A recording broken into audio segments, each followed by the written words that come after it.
네, 여러분 안녕하십니까. 7월 16일 수요일 아침 매일 성경 묵상 함께 나누겠습니다. 우리 오늘은 계시록 11장으로 넘어가서 1절에서 13절까지만 함께 보겠습니다. 제가 앞부분을 읽습니다.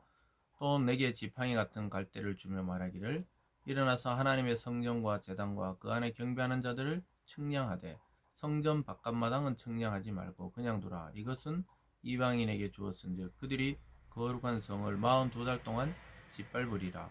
내가 나의 두 증인에게 권세를 주리니 그들이 굵은 베옷을 입고 1260일을 예언하리라. 아멘. 오늘 본문의 내용을 중심으로 두 증인이라는 제목으로 말씀을 증가하겠습니다. 요한은 하나님께 환상을 통해서 앞으로 교회 시대에 일어날 일들을 바라보고 있습니다. 오늘은 그 중에서도 성전을 측량하는 것과 두 증인에 관한 이야기가 나타납니다. 두 증인이 이 성전을 측량하고 그 다음 두 증인이 나타나서 예언을 행하고 권능을 행하고 그런데 핍박을 받아 두 증인이 죽고 그런데 하나님께서 그 두 증인을 부활과 승천으로 이끄신다. 마치 예수 그리스도가 이 땅에 오셔서 하나님 복음을 전하다가 죽임 당하시고 3일 만에 부활한 것처럼 이 두 증인도 그 길을 따르는 것을 보게 됩니다. 그래서 하나님께서 이 세상에 두 증인이라는 것이 꼭 두 명을 말하는 것이 아니죠. 하나님께서 복음 증거를 위해서 세우신 이 두 사람 이렇게 볼 수도 있지만 사실은 오고 오는 많은 시대의 교회들과 성도들을 상징하고 있는 것입니다. 즉 복음을 전하는 모든 자들은 이 두 증인 안에 포함이 되는 것이죠. 그래서 우리가 특정한 사람을 그렇게 이야기할 수도 있겠지만 실제로 넓게 보면은 이 두 증인은 저와 여러분, 또 이 땅의 교회들, 이 땅의 성도들, 또 핍박의 시대에도 하나님 말씀을 증거하는 많은 복음의 증거자들이 이 두 증인이라고 볼 수도 있겠습니다. 그래서 뭐 특정한 사람들을 이렇게 지정하는 경우도 있지만은 이 당시에 여기도 뭐 해석해 보면요. 그 당시에 성전을 재건했던 여호수아와 수룹바벨을 그래서 두 증인이다. 이 두 명의 사람이 이 성전을 재건했기 때문에 이 쓰여질 당시에 말이죠. 그렇게 보는 경우도 있지만 사실 두 증인은 이 교회를 상징한다고 보는 것이 가장 좋은 해석입니다. 왜냐하면 오늘날은 예수님 시대 이후로 교회 공동체에서 복음이 증거되고 또 그 교회 공동체를 구성하는 성도 개개인을 통해 복음이 전파되기 때문이죠. 그래서 특별한 사람들을 세워서 한다 이렇게 해석하는 경향도 있는데 그것은 오류를 범하기 쉽습니다. 그러다 보면 특정한 사람이 중심이 되기 때문이죠. 그래서 이 두 증인은 교회의 사명과 교회의 시대에 나타나는 현상들인데 그것을 통해서 한번 우리가 은혜를 나눠보고자 합니다. 1절에서 2절은요, 먼저 성전을 측량하라 이렇게 말해요. 1절부터 보겠습니다. 또 내게 지팡이 같은 갈대. 그러니까 지팡이 같은 갈대니까 갈대는 갈대인데 지팡이처럼 긴 어떤 이 갈대를 말하는데 예전에는 그 갈대로 측량을 했습니다. 측량. 측량이라는 게 넓이와 높이와 뭐 깊이 이런 걸 측량하는데 오늘 이 하나님의 성전과 제단과 그 안에 경배하는 자들, 사람을 측량하는 걸로 이야기합니다. 이것은 이 사람의 신앙이 참인지 거짓인지를 분별하는 것이죠. 그리고 또 이 성전 안과 밖을 구별해요. 성전 바깥은 청량하지 말라는 거예요. 그리고 전통적으로 유대인의 그 성전은 성전 바깥에 이방인의 뜰이 있는데 그 이방인들은 청량하지 말라는 거예요. 그래서 하나님은 이 교회와 세상을 이렇게 나누어서 먼저는 교회 안을 측량하신다. 저와 여러분의 신앙과 교회의 신앙의 상태를 먼저 점검하시는 것이죠. 그런데 2절 끝에 보면 그들이 거룩한 성을 42달 동안 짓밟으리라. 그러니까 이방인들이 42달 동안 42달은 횟수로 하면 3년 6개월이요. 날짜로 하면 1260일이죠. 거기에 3절에 나오죠.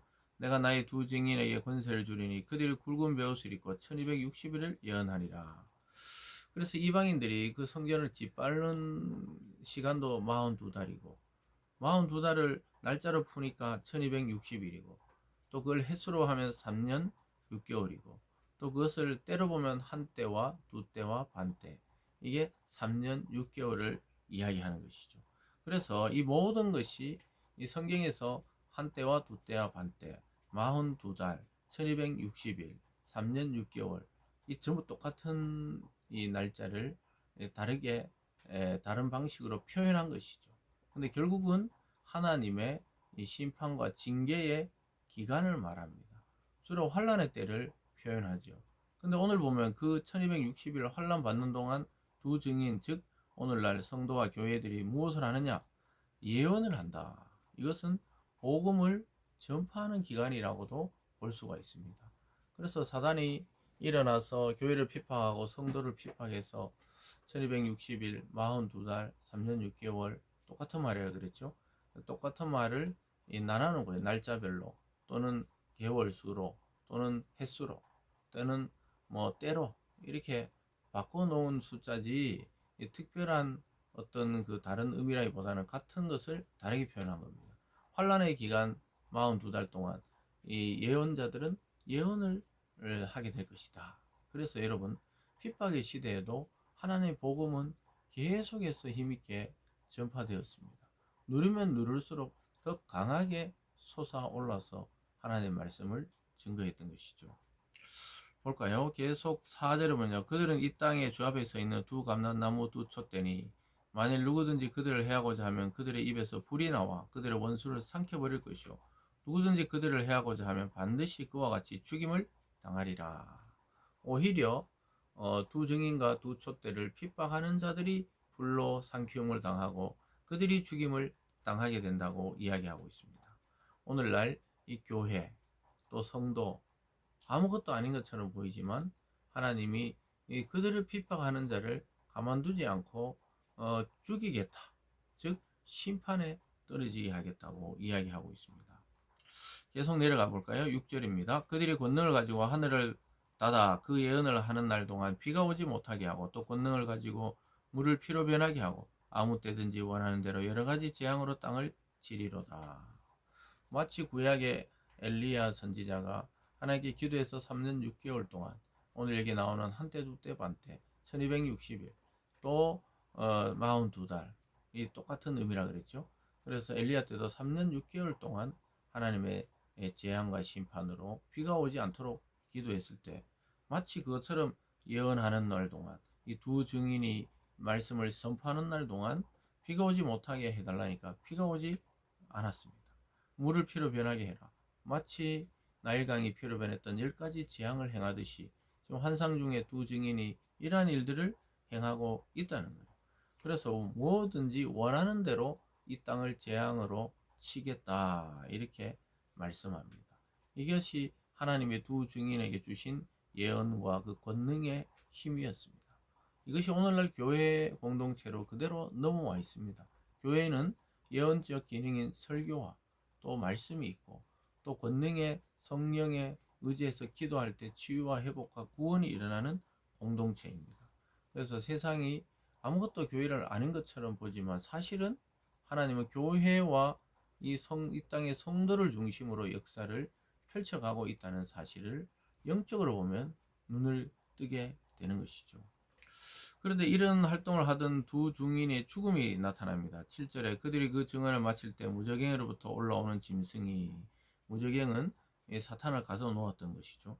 그 짐승 같은 사탄과 귀신들이 올라와서 더불어 전쟁을 일으켜 그들을 이기고 그들을 죽일 터인즉 결국은 죽임을 당한다는 거예요. 이것은 핍박 속에서 살아가던 이 당시와 오늘날 많은 교회와 성도들이 결국은 이 짐승에 의해서 죽임을 당한다. 세상에서는 고난을 당한다는 것이죠. 8절 뭐 그들의 시체가 큰 성길에 있으리니 그 성은 영적으로 하면 소돔이라고도 하고 애굽이라고도 하니 꼭 그들의 주께서 십자가에 못 박히신 곳이라. 그래서 그리스도께서 못 박히신 골고다 언덕 그곳에 시체가 딱 놓여져 있다는 거예요. 그 사람들이 이제 또 끝장났다. 교회는 끝났다. 저 예수님 믿던 자는 끝났다. 이렇게 말들을 하겠죠. 9절에 백성과 족속과 방언 나라 중에 사람이 그 시체를 사흘 반 동안 보며 무덤에 장사하지 못하게 하리로다. 이 두 선지자가 땅에 사는 자들을 괴롭게 한 거로 땅에 사는 자들이 그들의 죽음을 즐거워하고 기뻐하여 서로 예물을 보내리라 하더라. 오히려 이 두 선지자, 두 증인이 죽으니까 좋아했다는 거예요. 왜냐? 이 선지자들이 땅에 하나님께 비도 오지 말게 해달라, 재앙이 내리게 해달라, 이렇게 기도했기 때문에 이들의 죽음을 즐거워하고 서로가 선물을 주면서 축하했다는 거예요. 이런 교회가 망할 때 사탄의 자녀들, 마귀의 자녀들은 기뻐합니다. 드디어 한 교회가 망했다. 한 성도가 신앙을 잃어버렸다. 잘 됐다. 그러면서 자기들이 막 잔치를 벌이는 것이죠.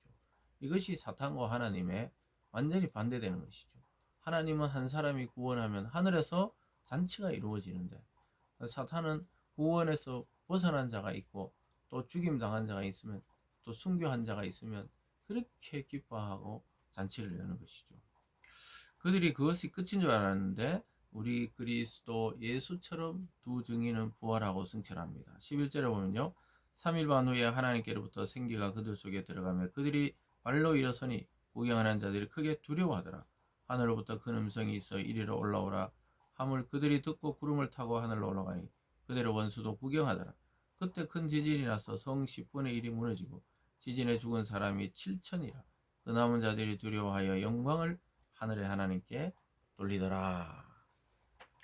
믿지 않던 세상의 많은 자들도 교회와 성도의 부활과 영광을 보고 하나님께 찬송을 돌리고 있는 것을 보게 됩니다. 그리고 그들을 핍박했던 그 땅의 사람들이 7천이나 죽었다. 완전 수지요. 완전 숫자 7천이 죽은 것입니다. 그래서 7이라는 숫자가 요한계시록에 많이 등장합니다.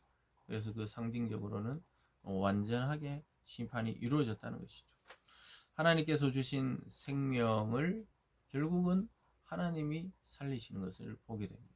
사랑하는 여러분, 복음 때문에 핍박받고 복음 때문에 고난받고 때로는 복음 때문에 우리의 인생이 망한다 할지라도 망한 것이 아닙니다.